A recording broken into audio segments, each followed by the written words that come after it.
Today we're going to go back and review standard normal distribution and using z-scores to make comparisons. So I told you didn't have to do this for homework, but if anybody got a head start on me, we have filled in the blanks. Do you agree with my answers? Yeah. All right. So we're going to use that z-score to transform our data. We can do that when we have a normal distribution. And that way, once we do transform our data, creating a standardized distribution, we can use that distribution to make comparisons between different distributions. Do you guys know what distributions mean? To distribute. You take one thing, put it over there.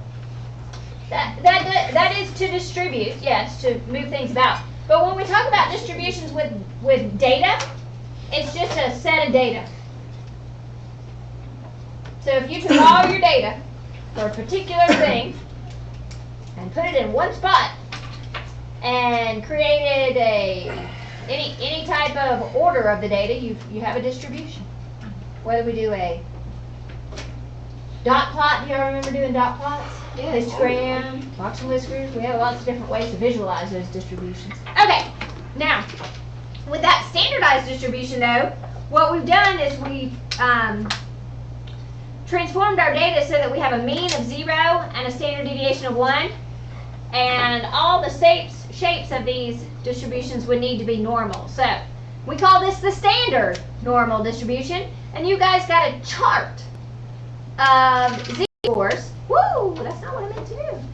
They correspond to the standard normal. This chart right here. That's what I meant to do. Okay. So do we have that chart still? Good. Let's go ahead and get that chart out because we're going to be using it some as we go over. So today is kind of a review because we've been in and out a little bit. And then we're going to take it one step further today. Sure. Awesome.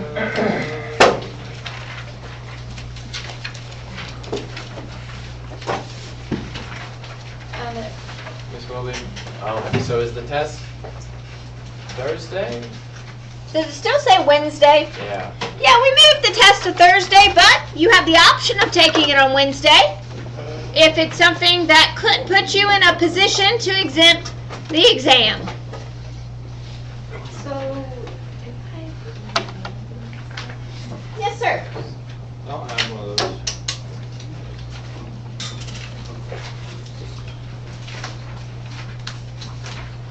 Anybody else need one?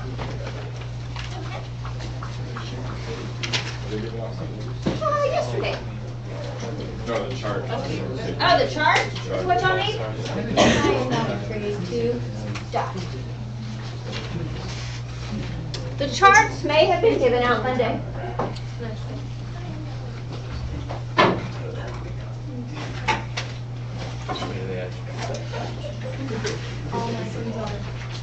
Can I get some water?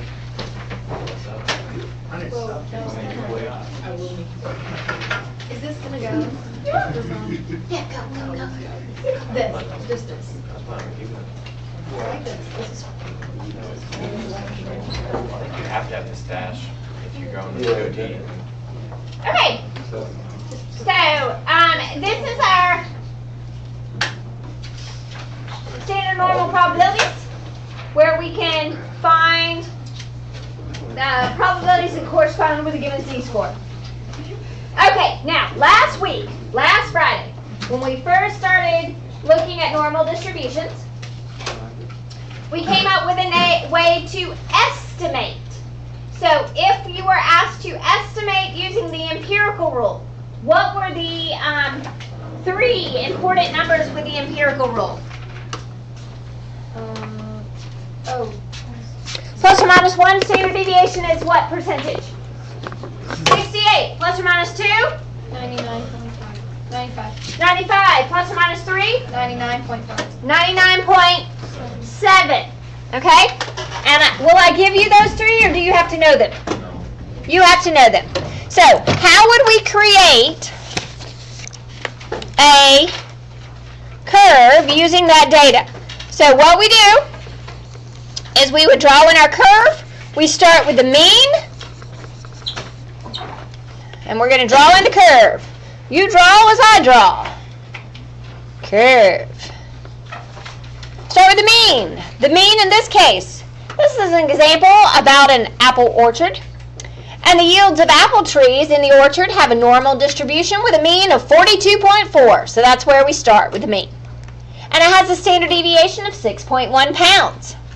So, because we know that one standard deviation from either direction of the mean is 68% of the data lies, we know that from plus 6.1, 48.5, to minus 6.1, 36.3, we know that in this interval, from here to here, 68% of the data lies.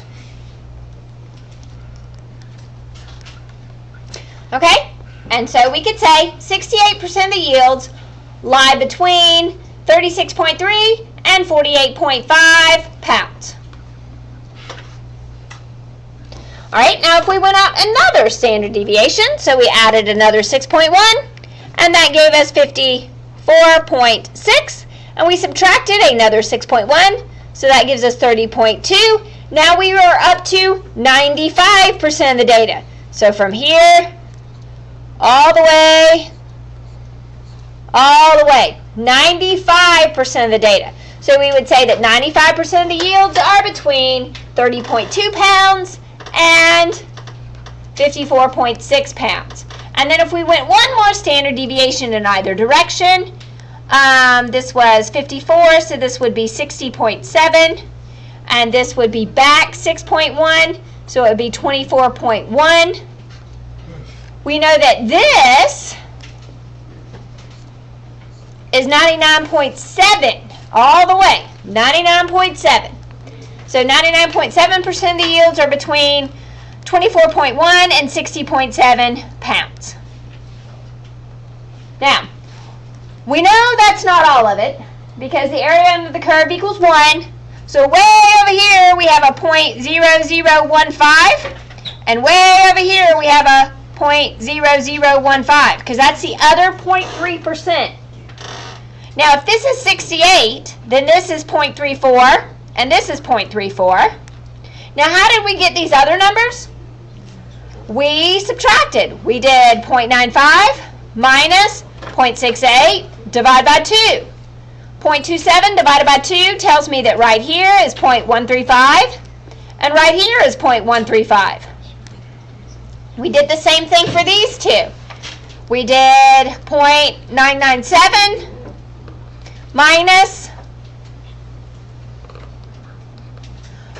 0.95 divided by 2, so that's 4.7 divided by 2, which is going to be a little hard to read, so I'll make it bigger up here. 0.0235. And the same over here, because this is symmetric. We use that idea of symmetry later on too. Okay, so could you make the curve? Put in the numbers. I'm going to let you have a calculator. You can use that to subtract and divide. Okay, now, B asks us to compute a z-score. Z-score is value minus mean divided by standard deviation. So a z-score for 36.3 pounds would be 36.3 minus the average, which was 42.4, divided by the standard deviation. So it's -1, which means it's one standard deviation to the left of the mean. If we go back and look at our chart, does it look like 36.3 is one standard deviation to the left of the mean? Yeah. Okay. Now, suppose a tree in this orchard has a z-score. So they give us the z-score. And they ask us to interpret that z-score. So there's a couple ways we could interpret it, but one would say this is 1.95 standard deviations above the mean. Now, what is the yield of this tree? So they're asking us to solve for x. They gave us the z-score, plug it in for z, plug in the mean, plug in the standard deviation, find the yield for that tree. How many pounds did this tree produce? And we solve. So you're going to have to multiply by the denominator. Multiply by the denominator. Add the 42.4. And you get 54.295.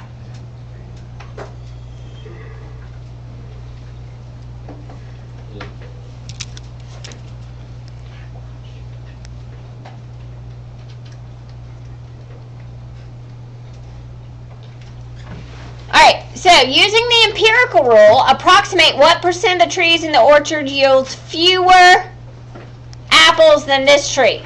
Well, this tree was 54.295. It says use empirical rule. Well, 54.295 is really close to 54.6. Do you guys see that? It's really close to 54.6.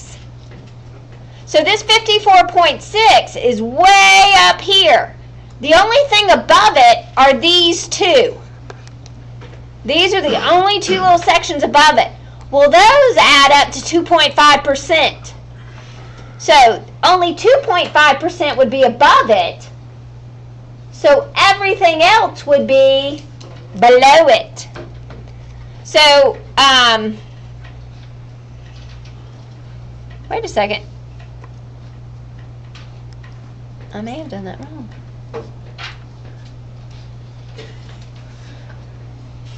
No, I did it wrong. Okay, so this would be 1 minus the 0.025. So this answer would be 0.975. So this isn't right. It would be 97.5% of trees would yield less produce than this one, less apples. Okay, take a minute to write some of this down and then we'll keep talking.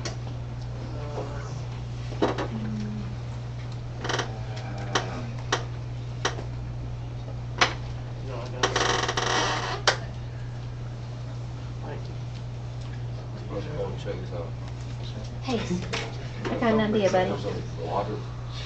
I have a quiz. Is today the 11th? Take a minute and write this I down. have a quiz today. Yeah, say exactly what you're doing. You can give us a I already study wrote guide it. for the test. Oh, Or I we can did. use all of So them. get a paper. Get, there's Get the guide, it's good. it's really small, it's better than this. Is it real? Do you know what, like, the, It's gonna be multiple choice. Some of it's just all like you a. know, like this? No? It goes on trees. I have a multiple choice. And I have Yeah, part you know, multiple that's how that choice. works. I don't know. I'm not giving the test the same day as everybody else, and I don't give it. That is not So Spanish, I may yeah. use mine So it's multiple like- choice. Wait, you're not giving the test on the same day? Like Some of the all other the classes are classes? giving it Wednesday, but that only gives Sam, them next day, the quiz that next one week. day every It's year. the days of the We year. have to Like if it was this know all these, maybe the liquid blood. and there's 4 things about them, like the And in name, a the date, what landfill. they're So made I'll of, take it on and, Friday? So there'd be a lot of, when. like hundreds of thousands of gallons. Can like me and Cole And take it he on have Friday? asked us one of these At the bottom of factors, and we don't know landfills, which so it doesn't one. seep into it. Just give us like an extra day of. And Because of any more you can remember is extra You can't job. have like So like you can get up to 160 points out That's of what he does. bacteria Because and anything, really just bad. he shows this stuff, right? picture and he'll say, Okay. give me the title. So, Like, give me the date. I can tell from the talking we've had enough time to write down what we were going to write down. Now this one asks for the lowest 2.5%, so that's the other end. That's the other end. So if we look at the lowest 2.5, it's this and this. And the corresponding value here is 30.2 pounds. So we would take out all the trees that produced less than 30.2 pounds of apples, if we're trying to clear out some and give them more room to grow. We take out those weak trees.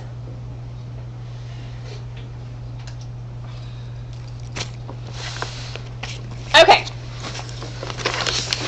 So now we're just going to do a few together. Instead of just talk about them, we're going to actually do them. Like government. Okay. So you got that. What's so funny, Miss Rosie? Or just Google and reset. It's a bad. It's what's that? It's not funny. I just think there has to be a better way to end a school year. I'm frustrated with the fact that once we had milestones, it's been like herding cats to get people to Do something. stay with me and focus, and so there just has to be a better way. How do you propose? In school after milestones. Bingo. I agree that milestones are way too early. Yeah. Way too early. I also don't like that the milestones have I wish the milestones were all multiple choice, because I resent the fact that, and this is recorded and I don't care, that the graders do not have to be specialists in the field. So the people that grade my math milestones do not have to have a degree in education or in mathematics or in science or anything even interrelated. You only have to So, have a bachelor's. You only have to have a bachelor's degree. So, So Anything? the people that grade my accelerated math students exam, That's not if I taught them a different method of solving a problem than the rubric shows, how can I as a teacher be assured that the grader had enough knowledge to understand my student did it a correct way? So it really troubles me. it's like that in English. I know. So anyway, it makes it really hard, and this is good stuff. Like one of my students in second period, after we went over this, he goes, "This makes all that data that goes with the medical field make sense." And I said, "Yes, it does." So those of you that ever read all the fine print, The musician. this helps you understand what it's saying. Yes, ma'am. Are we just skipping number 2? We are skipping number 2. I'm picking the ones that I think are the best. Doesn't make sense. Okay. Well, then don't worry about it, because I thought it wasn't good enough to do. All right. We're going to do number 3 just so we can practice with some Z-scores. Following one person's data usage on web pages I don't think is very helpful. But if we had a good bit of data on web hits, that would be helpful. So let's pretend it's written in that way. But Chris's web page viewing, he has a mean of checking out 280 pages each day with a standard deviation of 260. So when we're thinking Z-scores and we're thinking normally distributed data, the two parameters we need are the mean and the standard deviation. So we got them. We're to compute the Z-score for a day for which Chris views 500 web pages. So we're trying to determine basically how many standard deviations he is away from the mean. And to find that Z-score, it would be data, which in this case is 500, minus mean, divide by standard deviation.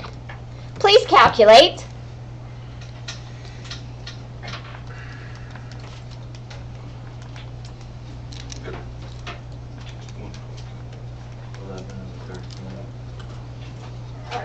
Okay, now with Z-scores, what I would like you to do, because of the way our chart is written, everything in our chart is to the nearest hundredths. So we will convert this to a decimal with 2 decimal places. The nearest hundredth. Okay, so the Z-score for this particular situation, when he views 500 web pages, he is 0.85 standard deviations above the mean. And I'm not writing that down, I'm just saying it. 0.85 standard deviations above the mean. That means you have to do negative 0.5. Okay, now if we were to look up that Z-score on our chart. All right, everybody pulled out their charts earlier, so let's find the probability that relates to a Z-score of 0.85. So make sure you're looking at the positive side. And the Z-score gives us a probability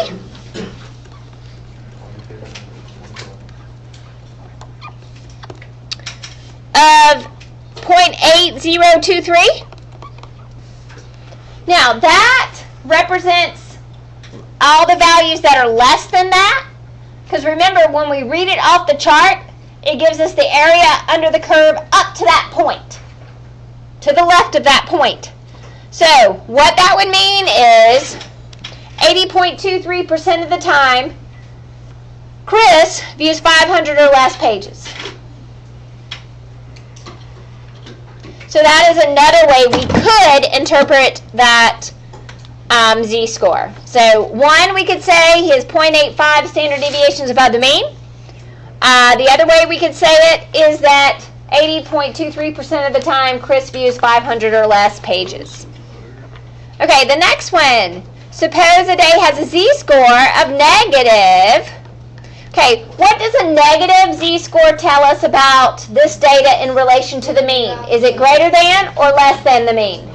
Less than. So a negative z-score refers to being less than the mean. How many web pages did Chris view on this day? Now, if we come back up to our formula, they gave us the z-score. We were also given the mean and the standard deviation. So now we can work backwards to solve for how many pages he viewed. So to solve, we would multiply both sides by 260 and then add the 280 to that. So let's see what you get.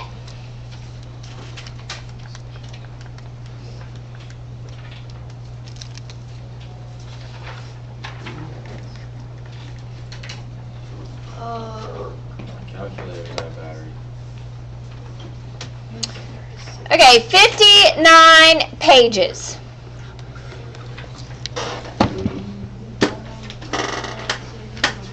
You still have the battery bucket over there? Mm-hmm. All right, the last one. Could Chris have a z-score of negative 1.5? The answer is no. Because when we plug this in and try to solve it, what we end up with is x equals negative 110. Is it possible for him to view a negative number of web pages? No. No. So this is not possible. It is not possible for him to have a negative 1.5 z-score. Okay, any questions about Chris and web pages? All right, now, I really like number 4 because the name Magnus is exciting. I'm thinking if I were to get a dog ever again, which I'm pretty sure I'm done after the 2 I have, I will name it Magnus. My dog's full name is Maximus. That's good. That's good. All right, so Magnus took the SAT math and scored a 730. He's pretty good at math, isn't he? All right, he's applying to the University of South Carolina, and there the mean SAT math score was 585 with a standard deviation of 95. So for this situation, x equals 730, mu is 585, and the standard deviation is 95. Now, given this information, you find the z-score associated with Magnus's math score. Now,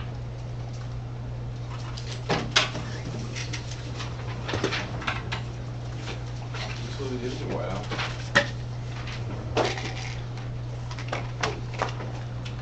Thank you.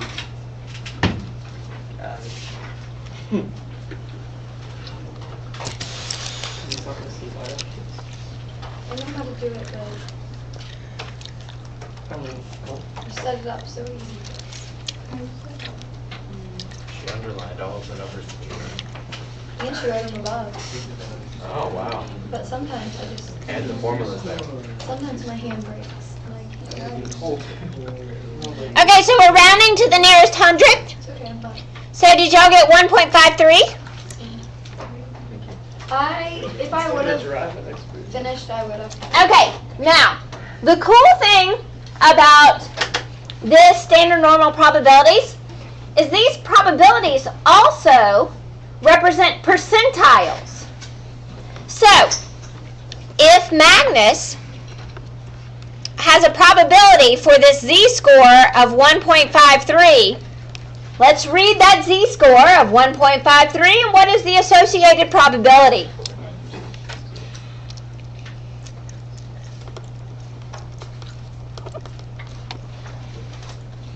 Okay, so what does that mean for Magnus? That means something pretty good. That means he is the 93.7th percentile. Proud of him. That's pretty good. Yes. So if he was standing in a line with 100 people, he would be better than 93 of them. But not Okay. So he's thinking about taking the ACT, excuse me. And he learns that the ACT component had a mean score of 24.5 and a standard deviation of 4.75. What ACT score should Magnus anticipate, assuming, this is a big assumption, guys, that this ACT score would have the same Z-score as his SAT. So if we're working with the same Z-score, 1.53, what score should he expect to make if the mean is 24.5 and the standard deviation is 4.75? Please solve for X.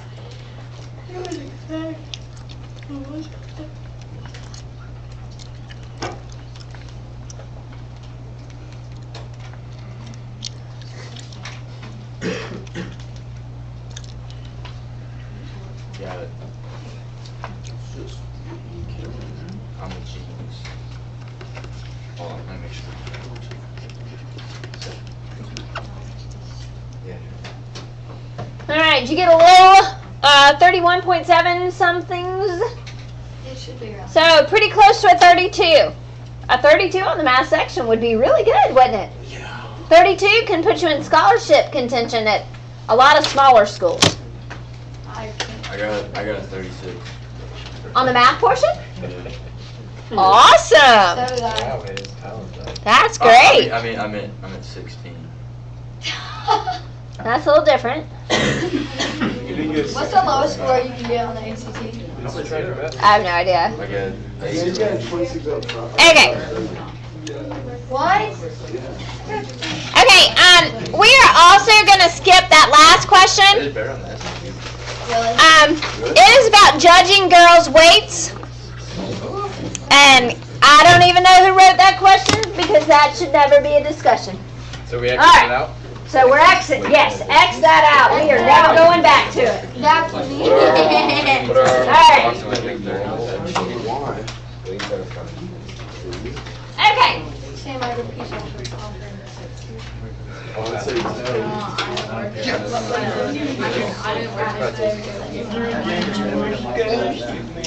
Fine, Can you reply to the white order? It's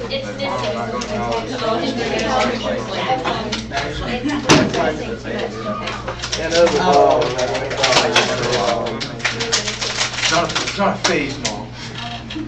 Is everyone sitting next to their date for like everything? Why do you know what We're going to a body Yeah, restaurant. It's pretty hilarious when the guy like pours all the cameras on it and it like burns their makeup.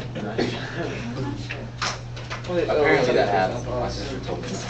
That's what, I didn't get home until like 12:30 though. I can tell. You guys talk You're about far it? out of it today. Huh? Me and Cole played really good yesterday. We carried the team. Oh, you're part of the team, so you should That's how always long. be the best Yeah, I mean our one. backs Oh pretty man, just met him in my car this game. Jake Arnold. Jake Arnold though. What do you? Jake Arnold got a home run taken away from him. This is stupid callers. Why? They took away? Yeah, we were losing 4-0. I don't know, it was like right over the foul pole, so then, I don't know. They got a foul. Yeah. And then the next pitch he struck out. He said something to the umpire. I thought he was about to get tossed. Yeah, so did I. All right. Then one of their players got. Okay. I didn't even see what he did. So, real quick, when we deal with z-scores, calculating a z-score is not a hard thing. Data minus mean, divide by standard deviation. Now, whenever I write my answers, I like my answers to tell the story of the problem. So, when we write our answer, phase 1 of our story, needs to be in context of the story. So what you do, you read the story. Joan found that the average telephone call for last month was 9.6 minutes with a standard deviation of 2.4 minutes. Her telephone call usage was roughly normal. And it asks us about a percentage of calls and gives us varied info. Okay, so what phase 1 is going to say for me, right here with part A, is that I'm looking for eventually a percentage. The probability on that Z chart also relates to a percentage or percentile, depending on the context of the problem. So I'm going to say phase 1 is right here in context of the problem. I want the probability that I spent less than 5 minutes on a phone call. I always use X to represent what it's talking about in the problem. So, X less than 5. Sam. So, this is our phase 1. I want the probability that X is less than 5. Now, phase 2. This is where we have to standardize our data. So we go from X, in context of the problem, to Z. So phase 1 is exactly what the problem said. Phase 2, we turn this number into a Z-score. Alright, let's do it. For this problem, Z equals data 5. minus mean 9.6. divide by standard deviation. 2.4.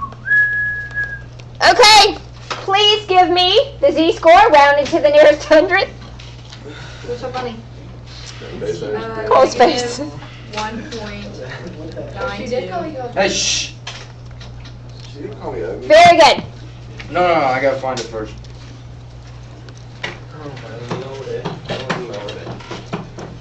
I made a mistake. Happens. What'd you do? I want to taco back. Yeah. I said I'm sore right. Idiots. It's Alright. so good though. So, phase 1, in context of the problem. Phase 2, we're going to Z-scores. Phase 3 is where we answer the question. I was so tired. This is where we finally answered the question. Alright, so, we've got this Z-score. Less than, if we're thinking about the curve, and we're right over here at a negative 1.92 Z-score. Less than is to the left. When we read the data off the chart, that's exactly what it gives us. It gives us to the left. So all we have to do is take our chart and just read straight off the chart, negative 1.92. And do you get 0.200274? Is that what you got? Okay. So, my answer to part A would be 2.74%. That's just for That's A.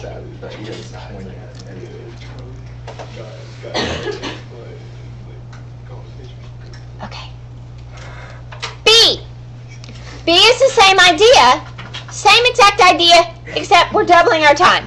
So it's the probability that we talk less than 10 minutes. Now, write that as a Z-score. Please convert the 10 to a Z-score now. You have to, instead of the 5, just replace it with a 10. You got it. I ran up there. Shh.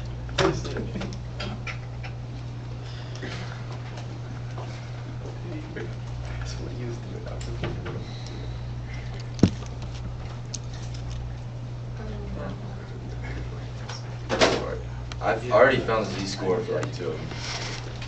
All right, did you get 0.17?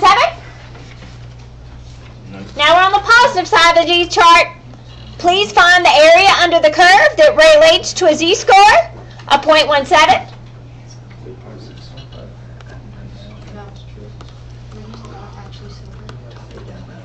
Did you get 0.5675?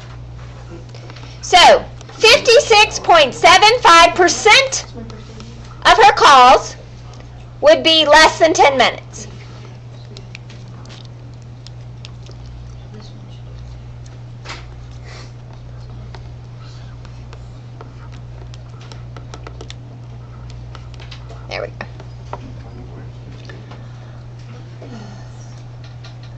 Alright guys, C.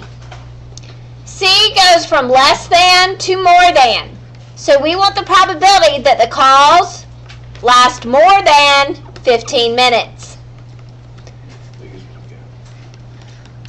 Let's convert to a z-score.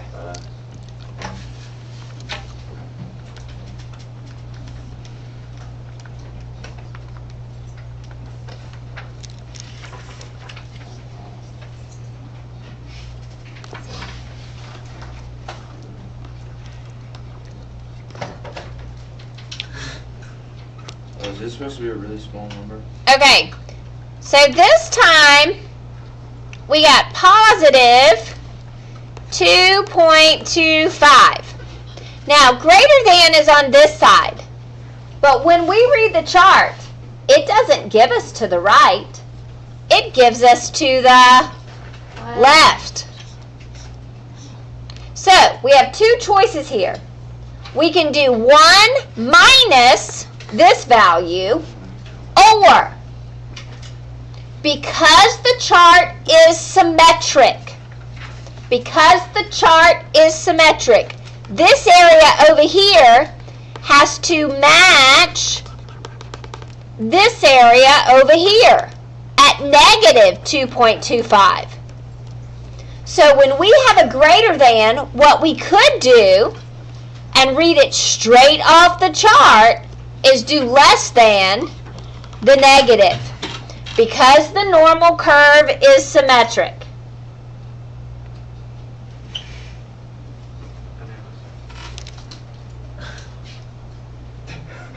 Personal space. Sorry.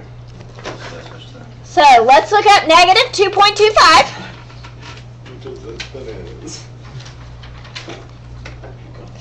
And you should get 0.0122, which is 1.22%. All right, this is a between. Who remembers from last week how we find the between? Actually, Monday. Oh, You have to do the 1 you minus. find the one on the right, Uh-huh. and you find the one on the left, and you find a difference. That's right. So we're going to do, convert these to z-scores, Well, Miss Willoughby watched. and then subtract them. Watch me do. Divided by what? 0.4? There's a snake in my boat. Okay? So this is negative 2.33.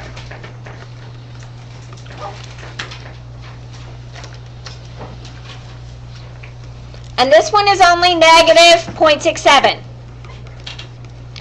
So we look up the negative 0.67 first. And that gives us 0.2514. And we subtract from that the smaller one, negative 2.33, which is 0.0099. And that gives us 0.2415, What? which is 24.15% Where'd you get that? when I subtract those two. Where'd you get the negative 0.6? Oh, yeah. All right. Last one we're going to do together before you finish the rest for homework. If I ask you what length of call represents the 90th percentile, what we have to do is start with the chart, look for the 90 inside the chart. There's not an exact 90, Wow. but do you see how close this is? Yeah. What z-score represents this value? 1.28. So that's what we plug in, and we solve for x. What is it? I didn't do it. 150? Oh, this is 240. Sure. Okay. Andrew and Cole, you are needed in the gym.